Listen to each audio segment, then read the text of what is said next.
warahmatullahi wabarakatuh. Waalaikumsalam warahmatullahi wabarakatuh. Ibu-ibu di kelompok 1 masih semangat semuanya, Bu? Semangat, Bu. Tadi sudah diawali Bu Nurul tadi tepuk semangat ya. Iya. Sekarang saya ingin mengajak ibu-ibu juga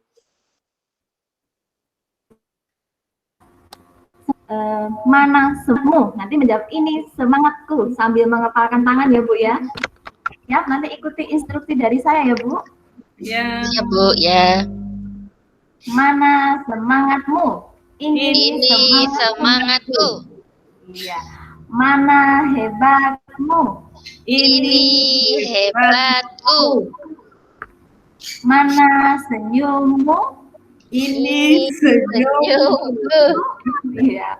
Semuanya semangat, tetap tersenyum. Insya Allah semangat. Keadaannya ya Bu ya. Ya, alhamdulillah. Terima kasih untuk waktu yang telah diberikan kepada saya. Alhamdulillah, puji syukur kita panjatkan kepada Allah Subhanahu wa taala yang mana alhamdulillah kita masih diberikan nikmat Allah, nikmat sehat, nikmat sempat. Itu yang sangat berharga bagi kita sehingga kita masih diberi Allah kesempatan untuk bisa mengikuti diklat ini dengan keadaan sehat walafiat ya Bu ya. Sebelum saya mulai presentasi dari saya, kita berdoa dulu. Monggo yang mau memimpin siapa ya? Perwakilan dari Bu Nur atau Bu Laili atau Bu Nurul, kami persilahkan memimpin doa terlebih dahulu. Halo Bu. Bu, saya Bu. Oke, ya. Monggo Bu Nur. Marilah teman-teman kita mulai sesi siang ini dengan doa membaca basmalah bersama-sama. Bismillahirrahmanirrahim. Doa bersama. Ya. Terima kasih kepada Bu Nur Stianingsih yang telah memimpin doa pada sore hari ini. Sebelumnya kita speaking dulu ya Bu, biar nggak sepanen ya. Ini udah hari-hari terakhir, insya Allah kurang berapa hari lagi Bu? 1 hari lagi ya Bu ya? Ya, kita speaking dulu. Nanti kita sambung, kita nyanyi sambil menyambung kata ya Bu, kata terakhir. Coba dengarkan dulu saya ya Bu, nanti terus saya menunjuk, misalnya Bu Nurul, nanti Bu Nurul melanjutkan ya, kemudian Bu Nurul lanjutkan ke teman yang lainnya ya Bu. Kita mulai ya Bu ya. Sedang apa sekarang sedang duduk apa Bu Nurul? Duduk manis.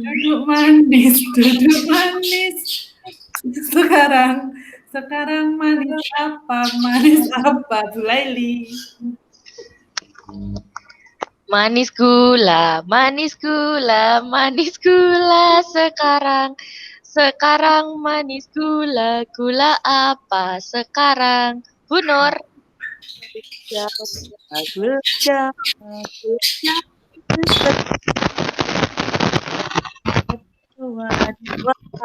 Apa sekarang? Iya, terima kasih ya Bu. Sudah cukup ini aja ya Bu ya, nanti enggak waktunya habis. Terima kasih untuk ibu-ibu semuanya. Tetap semangat semuanya Bu.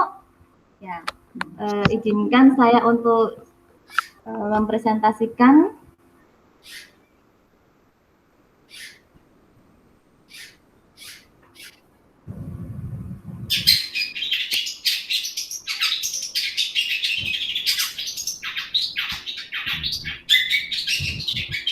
sudah kelihatan belum Bu?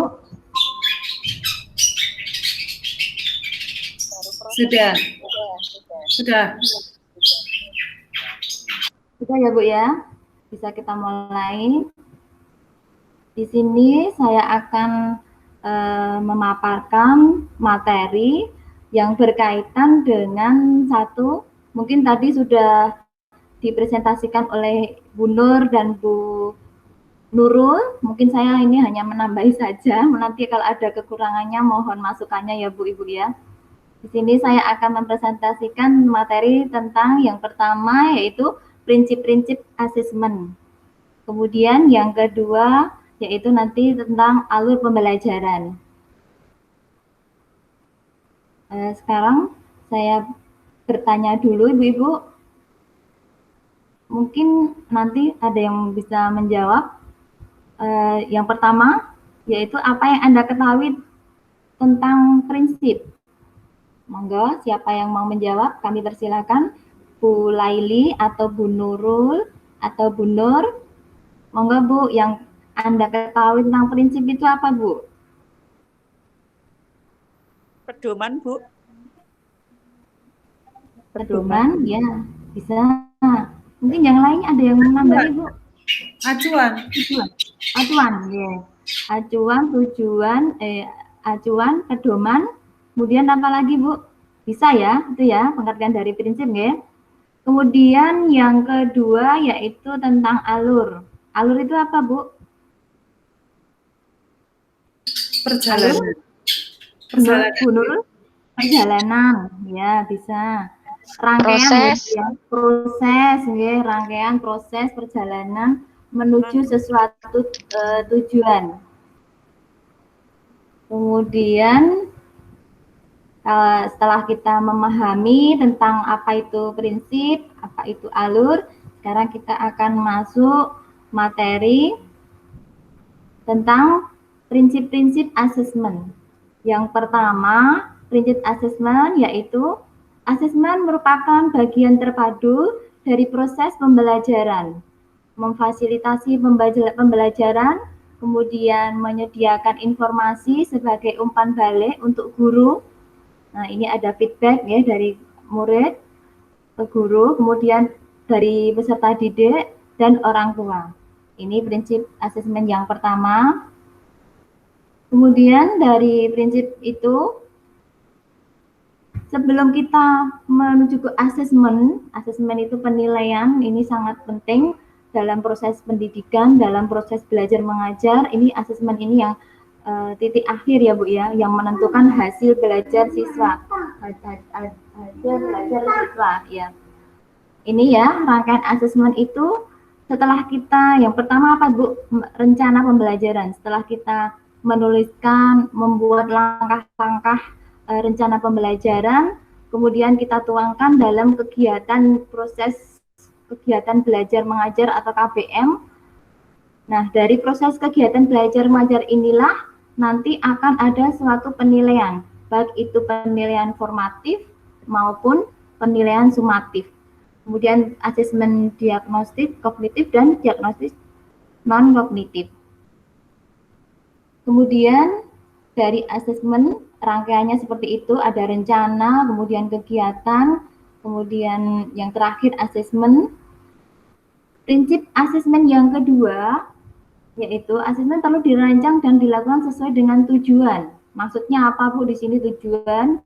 Tujuan dari asesmen itu nantinya pertama akan mendorong proses belajar menjadi bagian dari pembelajaran, kemudian mengembangkan kemampuan metakognitif dan refleksi. Ya, ini dari pengertian asesmen formatif ya Bu. Jadi dari asesmen formatif ini adalah rangkaian dari proses. Jadi anak-anak di sini tahu proses pembelajarannya seperti apa, proses dari pembuatan sesuatu itu seperti apa. Nah, disinilah proses asesmen formatif ini sangat ditekankan untuk di kurikulum sekolah penggerak ini sangatlah ditekankan bahwa formatif. Jadi anak-anak tahu proses dari suatu pembelajaran itu seperti apa. Proses dari mata pelajaran matematika, misalnya menghitung sisi, menghitung sudut. Jadi anak-anak tahu, misalnya lagi membuat sesuatu produk apa yang berkaitan dengan pembelajaran. Nah, disitulah proses inilah sangat penting. Kemudian yang kedua yaitu asesmen sumatif. Ini menentukan kebutuhan belajar dan membentuk program pembelajaran individual peserta didik. Kemudian berikutnya, prinsip asesmen yang ketiga ya Bu. prinsip asesmen yang ketiga yaitu asesmen dirancang secara adil, valid, dan dapat dipercaya. Memberikan informasi yang kaya bagi guru, peserta didik, dan orang tua mengenai kemajuan dan pencapaian pembelajaran, serta keputusan tentang langkah selanjutnya. Jadi di sini asesmen itu dirancang secara adil. Kemudian valid, data yang diperoleh itu harus benar-benar valid dan dapat dipercaya, karena di sini asesmen itu nanti sebagai tolak ukur dari keberhasilan pembelajaran. Apakah nanti pembelajaran itu bisa berhasil apa tidak. Nah, disinilah nantinya akan memberikan informasi bagi guru, peserta didik, dan utamanya kepada orang tua. Mengenai apa, Bu? Mengenai pencapaian belajar yang telah dilakukan oleh siswa. Kemudian untuk prinsip asesmen yang keempat yaitu asesmen sebaiknya meliputi berbagai bentuk tugas, instrumen, dan teknik yang sesuai dengan tujuan pembelajaran yang ditargetkan. Misalnya seperti ini ya, dalam kurikulum yang berbentuk keterampilan ini lebih diutamakan seperti untuk pembelajarannya ya, ini biasanya berupa instrumen atau teknik, bisa berupa jurnal, pengamatan dari guru. Nah, nanti tujuannya apa? Tujuannya itu untuk pembelajaran nantinya apa ya yang akan ditempuh oleh guru itu selanjutnya apa. Dalam merencanakan dan menggunakan jenis dan teknik asesmen itu mempertimbangkan hal-hal sebagai berikut. 1. Karakteristik mata pelajarannya. Kemudian ini yang paling penting, karakteristik dan kemampuan peserta didiknya. Disinilah merdeka belajar. Jadi kita sebagai guru itu hanyalah fasilitator saja. Kita intinya kita memerdekakan murid. Tidak ada paksaan dalam belajar. Murid itu kemampuannya seperti apa harus kita hargai. Kita tidak boleh memaksakannya. Mungkin dari ini ya Bu, karakteristik dan kemampuan peserta didik. Kemudian ada capaian pembelajaran, tujuan pembelajaran, serta sumber daya pendukung yang tersedia. Untuk prinsip asesmen yang kelima, yaitu laporan kemajuan belajar dan pencapaian peserta didik bersifat sederhana dan informatif, memberikan informasi yang bermanfaat untuk peserta didik dan orang tua, dan data yang berguna untuk penjaminan dan peningkatan mutu pembelajaran. Nah, ini prinsip asesmen yang kelima itu adalah sebagai laporan kemajuan belajar dan pencapaian peserta didik bersifat sederhana. Misalnya seperti kita membuat rapot seperti itu, nah dari rapot itulah kita memberikan informasi kepada orang tua murid. Di sinilah asesmen itu yang tadi saya jelaskan harus valid, harus adil, ya. Kita tidak boleh memihak murid yang kaya, membeda-bedakan murid yang kelihatannya kaya, kok orang tuanya baik dengan kita. Kita terus memberikan penilaian yang bagus, memberikan penilaian yang lebih, itu tidak boleh ya Bu. Di sini adalah asesmen itu harus bersifat adil. Tujuannya itu tadi untuk memberikan informasi yang sangat bermanfaat kepada peserta didik dan orang tua, serta untuk berguna untuk penjaminan dan peningkatan dari mutu pembelajaran. Nah, di sini kesimpulannya dari prinsip-prinsip pembelajaran tadi, prinsip-prinsip asesmen tadi, ya, hal-hal apa saja yang harus dihindari guru dalam melakukan asesmen. 1. Ini berfokus pada asesmen sumatif saja atau hasil dari akhir pembelajaran saja. Kemudian teach to the test. Kemudian instrumen asesmen tidak sesuai dengan tujuan pembelajarannya. Ini harus yang kita hindari ya Bu. Instrumennya dibuat-buat seperti itu. Kemudian melaksanakan asesmen hanya sebagai alat ukur, alat untuk mendapat data nilai untuk pengisian. Misalnya kok kita belum melakukan penilaian di akhir pembelajaran. Mungkin kita lihat saja, anak ini kok sepertinya pandai, kita beri nilai bagus. Tidak berupa proses, langsung kita beri nilai, langsung kita beri angkanya. Kemudian dimasukkan dalam rapot. Nah, itu tidak valid, tidak diperbolehkan. Jadi yang ditekankan dalam kurikulum sekolah penggerak nantinya itu adalah suatu proses pembelajaran, itu ada prosesnya mengenai penilaiannya, harus valid, harus dapat dipercaya, tidak dibuat-buat seperti itu nih Bu. Kemudian menggunakan hanya satu teknik penilaian saja, ini juga kurang valid ya. Misalnya hanya menggunakan tes ini tertulis saja.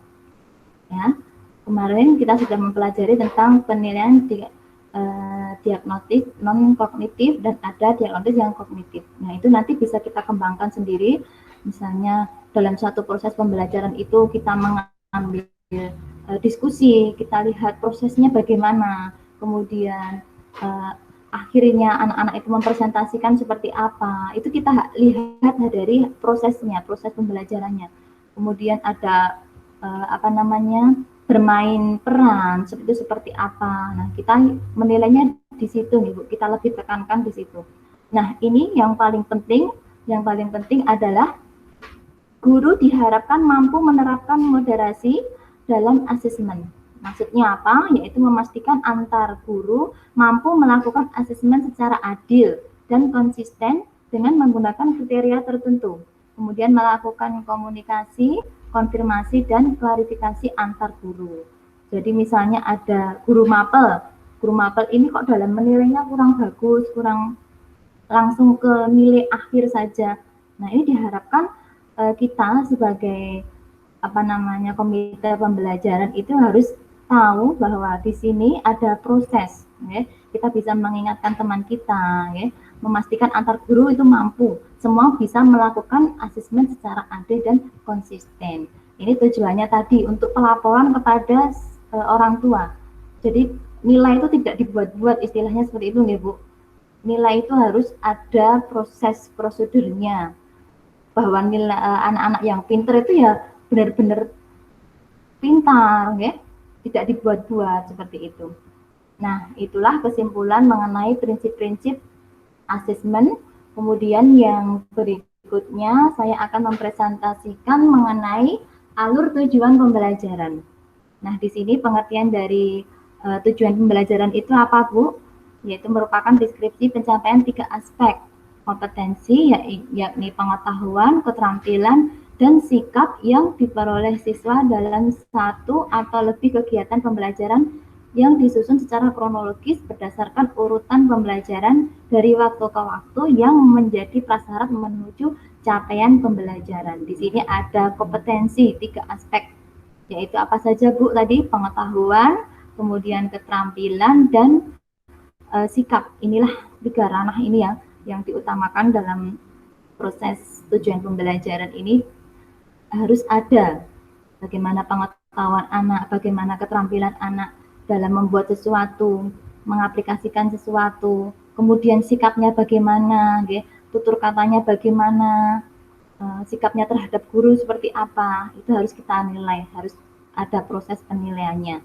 Nah, kemudian berikutnya, rumusan tujuan pembelajaran ini tidak hanya mencakup tahapan kognitif saja, tidak hanya dari segi kognitif. Kognitif itu apa saja Bu? Mengingat, memahami, mengaplikasikan, menganalisis, mengevaluasi, dan mencipta. Nah, di sini harus ada dimensi pengetahuan, ya, faktual, konseptual, prosedural, metakognitif, tetapi juga mengikut sertakan perilaku capaian seperti kecakupan hidup. Anak-anak itu bisa berpikir kritis, berpikir kreatif, kemudian komunikatif, dan kolaboratif. Nah, yang terpenting di sini, ini anak-anak itu bisa sebagai profil pelajar Pancasila. Ada 6 ya Bu, kemarin itu ya. Ada beriman, apa saja Bu?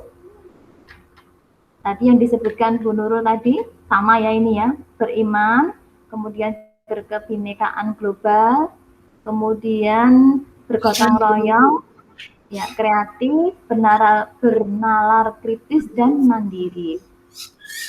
Kemudian berikutnya tadi rumusan sudah. Nah, konsep tujuan pembelajaran. Secara operasional, komponen tujuan pembelajaran itu dapat memuat 3 aspek. Apa saja Bu sudah dijelaskan di depan ya. Satu ada kompetensi, adalah kemampuan yang dapat didemonstrasikan oleh siswa atau diaktualisasikan dalam bentuk produk atau kinerja abstrak dan konkret yang menunjukkan siswa telah berhasil mencapai tujuan pembelajaran. Ini kita menggunakan kata kerja yang operasional ya. Kemudian direvisi. Ini menjadi mengidentifikasi, menyajikan, dan menceritakan. Kemudian yang kedua itu ada konten.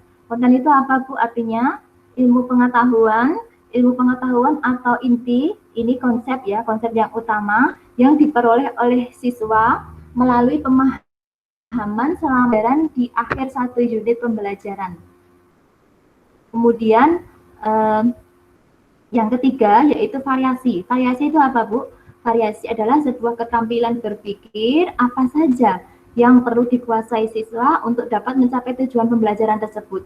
Bagaimana penggunaan keterampilan, anak-anak bisa berpikir kreatif, berpikir kritis, dan tingkat tinggi, ya, seperti mengevaluasi, ini kata kerjanya, ya, mengevaluasi, menganalisis, mempersi, menciptakan, dan lain sebagainya.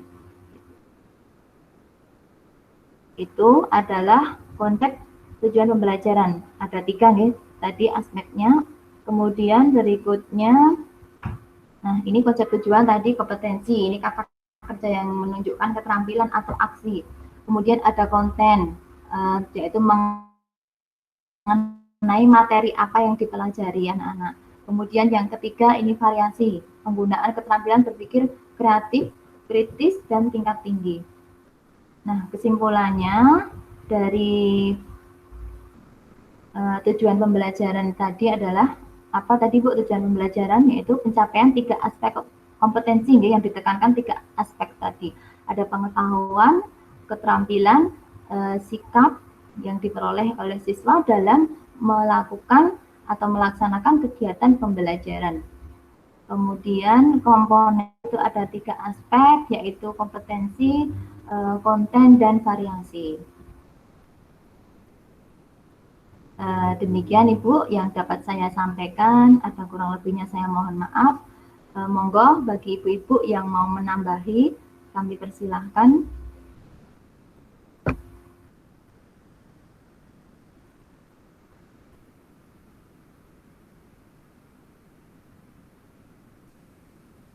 Monggo Bu Ari, ini saya hentikan dulu ya.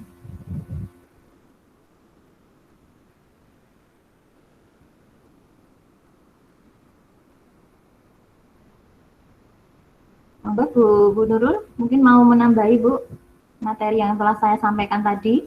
Ya, setuju dengan Bu Sri, materi yang disampaikan tadi sudah bagus, sudah lengkap sekali. Ada apa tadi?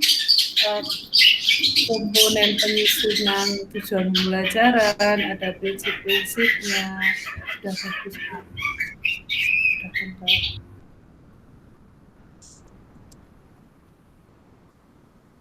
Dari Bu Laili mungkin mau menambahi Bu, monggo.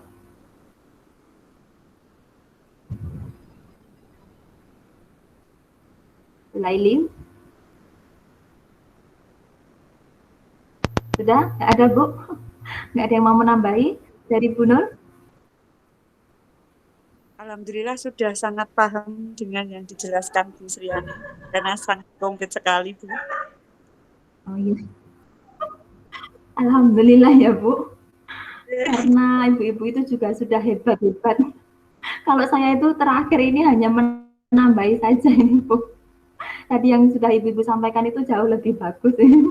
Tapi juga di sini saya juga masih tahap belajar ya Bu. Jadi nanti jika saya dalam menyampaikan itu banyak kekurangannya, mohon masukannya ya Bu ya. Mohon tambahan materinya agar saya bisa berkembang lebih baik, bisa menjadi guru yang baik, untuk meningkatkan mutu dan kualitas pendidikan. Mungkin sudah tidak ada yang mau menambahi ya Bu? Ya, kalau sudah tidak ada yang mau menambahi, mungkin dari saya cukupkan sekian. Ada kurang lebihnya saya dalam menyampaikan materi, banyak kesalahannya, banyak ilahkan ini Bu. Ini hal baru bagi saya ya, hal baru bagi saya. Mudah-mudahan dengan pembelajaran komite pembelajaran ini kita bisa menambah ilmu, bisa menambah wawasan yang nantinya bisa kita terapkan di sekolah kita masing-masing, ya ibu-ibu. Kita kita bawa kemana anak-anak kita nanti ada di diri kita, Bu. Kita bersama-sama belajar, ya. Saya di sini masih banyak kekurangannya. Nah, mungkin dari saya cukupkan sekian. Assalamualaikum warahmatullahi wabarakatuh. Waalaikumsalam warahmatullahi wabarakatuh. Foto dulu, Bu. Bu Laili tadi saya menjanjikan mau moto, ternyata laptop saya itu, ini saya kan ganti HP. Bu Laili bisakah?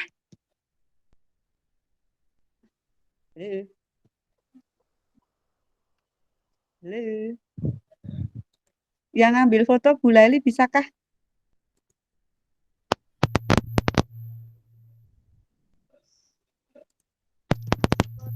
Bisa, Bu? Masuk suara saya? Oke, alhamdulillah.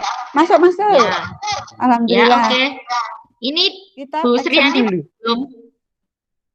belum Bu Sriani kelihatan. dibuka. Ya. Buka. Ya. Kelihatan, Bu. Videonya dibuka dulu. Oke. Bu Sriani, Bu Nurul. ini Bu Sriani belum di tempat saya belum kelihatan videonya. Tempat saya juga belum. Ya. Kayaknya jaringan ini. Oke. Sudah. Keluar Sudah. dulu. Oke, gitu. Gimana gayanya? Gini? Gimana Gini? gayanya? Gini, Bu. Ya, gini ya, semangat ya. Oke. Hitungan ketiga ya. Ya. 1, 2, 3. Semangat. Ya, sebentar Bu. Bu Nurul kok keluar ya? Mungkin Sekali jaringan, lagi. Sebentar Bu, tak simpen dulu ya. Langsung ke WhatsApp bisa ya? Bisa. Jenengan Di itu terus nanti di WhatsApp paste, Bu. Paste. Langsung di post aja. Oh ya, Iya, langsung saya di-paste. langsung ke sini. Oh iya, betul. Lagi-lagi ya. Oke. Gini, Bu, literasi. Literasi, oke, sebentar. Beda tab. Bu Nurul kok live ya? Bener nggak ada ya? Ya. Bu Nurul Tapi sudah dapat. Yang pertama tadi udah dapat. sudah. Oh ya sudah. Yang penting sudah ada. Nah, gitu. Oke. Aduh, ya alhamdulillah, Bu. Gimana Terima ini? kasih ya, Bu.